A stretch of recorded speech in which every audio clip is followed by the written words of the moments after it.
వరకు సముద్రం వేట చేస్తూ ఉంటాం. సముద్రం మత్స్యకారులకి ఎలా ఉంది ఇక్కడ? ఏమన్నా చేశారా మత్స్యకారులకి? ఏమీ చేయలేదు. ఎమ్మెల్యే ఏం చేయలేదు. మిర్చి తుఫాను కొట్టింది. మిర్చి తుఫాను కొడితే మిర్చి తుఫాను కొట్టింది తీర ప్రాంతం కొట్టింది, కానీ టౌన్ పక్క కొట్టిందా? తీర ప్రాంతం అన్ని వల్ల పోయినాయి, మంతలు పోయినాయి. ఒకరికి కూడా ₹1 ఇవ్వాల. వాళ్ళ ప్రభుత్వం 10 సంవత్సరాలు 5 సంవత్సరాలు వెళ్తున్నాయి, కానీ ఇంతవరకు ఒక్కటి కూడా ఇచ్చింది లేదు ఇక్కడ. ఏది ఇచ్చింది లేదు ఇక్కడ. ₹1 ఇచ్చింది లేదు. ఎవరికి కూడా ఒక వలమ్మకు కూడా ఇచ్చింది లేదు ఇక్కడ. ఎవరి బాధ వాళ్ళే పడతా ఉన్నారు ఇక్కడ.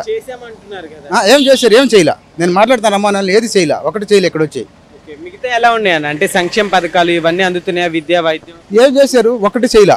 ఇప్పుడు సార్ పొసిరెడ్డి సుధాకర్ అన్న, సార్ అన్న వాళ్ళందరూ లైట్లు వేసాడు, ఊళ్ళో వేసాడు, ప్రతి ఒక్కటి చేశాడు, కానీ ఇక్కడ చేసిన చేస్తే పాపం అన్నది మామూలుగా ఏది ఒకటి చేయలే. వాళ్ళు వచ్చి వాళ్ళ బాబా ఒక్కటే చేయలే. ఒక్కటి కూడా ఒక్క పక్కన చేయలే. వాళ్ళు ఏదో పార్టీ పెట్టుకుని వెళ్తూ ఉన్నారు, తిరుగుతూ ఉన్నారు, కానీ ఇప్పుడు కూడా ఇంటికి వచ్చి ఒకటని మాట్లాడేది లేదు. ఏది మంచి అడ్డని మాట్లాడేది లేదు. ఏదో రౌడీ రాజ్యంగా మారుతుంది వాళ్ళది. మామూలుగా రౌడీజమే, ఇంకేం మాట్లాడదాం లేదు. వాళ్ళతోటి గెలిచిన తర్వాత ఒక్కసారి కూడా రాలేదు. ఒకసారి కూడా మాట్లాడదు. మిర్చి తుఫాను ఆడ కొట్టిందండి. మిర్చి తుఫాను కొట్టింది ఎక్కడ కొట్టింది? తీర ప్రాంతం కొడుతుంది. తీర ప్రాంతమే కదా కొట్టేది. తీర ప్రాంతంగా చూడాలా. మొత్తం వల్ల పోయినాయి, మొత్తం పోయినాయి. ఏదో గుడిసెలు కొంగలు ఉండి అన్ని పడిపోయినాయి. ఆడ చూడాలా. నువ్వు టౌన్లో డబ్బులు మంచిది వచ్చా? ఎవరు దాని రెస్పాన్స్ ఎవరు ఉన్నారు ఇక్కడ? ఎవరు లేరు. ఒక్కరైనా రెస్పాన్స్ ఉన్నారా? లేరు. ఇక్కడ ఎట్లా చేయాలి? మాకైతే ఏది రాలా. ఏ ప్రభుత్వం కూడా మాకు ఏది రాలా. మరి 10 సంవత్సరాలు ఉన్నారు కదా, గెలిపించుకున్నారంటే ఏం చేస్తావు? ఏందో చేస్తా ఉన్నారట. చేసేవాళ్ళు చేశారు అంతే.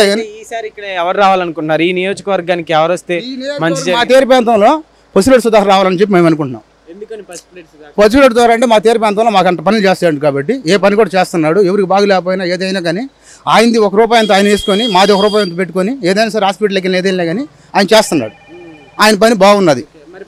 సుధాకర్ గారు ఇండిపెండెంట్ గా నామినేట్ చేస్తున్నారు కదా, అయితే మరి ఆయన కనీసం ఇంతవాటికి గుర్తు కూడా లేదు. ఎలక్షన్స్ కూడా దగ్గరకు వస్తున్నాయి అంటున్నారు. అవును, ఆయన గుర్తు లేకపోయినా ఆయన గుర్తు కావాలని చెప్పి మేమందరం అనుకున్నాం. ఎప్పటి నుంచో పొసిరెడ్డి సుధాకర్కే మాకు జెండా కావాలి, పార్టీ జెండా ఆయనకి రావాలనుకున్నాం. కానీ మళ్ళీ ఈ మధ్యలో మారింది. అయినా సరే ఆయనే గెలుస్తాడు ఈసారి. మా నియోజకవర్గంలో అతనే గెలుస్తాడు. పొసిరెడ్డి సుధాకర్ గెలుస్తాడు తప్పకుండా. ఓటు ఉమ్మడి వెంకటేశ్వర సాక్షిగా ఆయనే గెలుస్తాడు. ప్రతి ఒక్కటి చేశాడు. మాకు ఏది కావాలన్నా చేశాడు. మా బిడ్డలకు బాగులేకపోయినా, ఏది బాగులేకపోయినా ప్రతిదీ ఏ అభివృద్ధి అయినా అతని కాడికి వెళ్ళి మాట్లాడితే, సార్ కాడికి వెళ్ళి మాట్లాడితే, ఇదిగో నా వంతు ఇస్తాను, మీ వంతు ఎంత తీసుకొని చేయమంటాడు. నువ్వే కాదు ఇంకొకరిని తీసుకొచ్చి చేస్తానంటాడు. అతను ఉంది. అతను ఒక దాంట్లో కూడా రాపోయినా చేస్తున్నాడు. ఆయన నియోజకవర్గం లేకపోయినా అతను చేస్తున్నాడు. వీళ్ళు చేసేవాళ్ళు ఎవరు? అన్ని నాయకత్వాలు ఉన్నారు. ఒకరిని చేశారా? ఒకరు కూడా ఏం చేయలే. ఏం చెప్తారు మీ నియోజకవర్గం? అసలు ప్రతి ఒక్కరికి ఎవరికైనా సరే ఈ ప్రభుత్వాలు ఇట్లా చేశారు కదా, వాళ్ళకి ఓటు వేయద్దు. మనకి సార్ మనకున్నాడు. మనీ ప్రజలకు వచ్చాడు కాబట్టి, మన పేదలను ఖర్చించడం పేద సార్ వచ్చినాడు కాబట్టి అతనికే మనం ఓటు వేయాలని చెప్పుకుంటాం.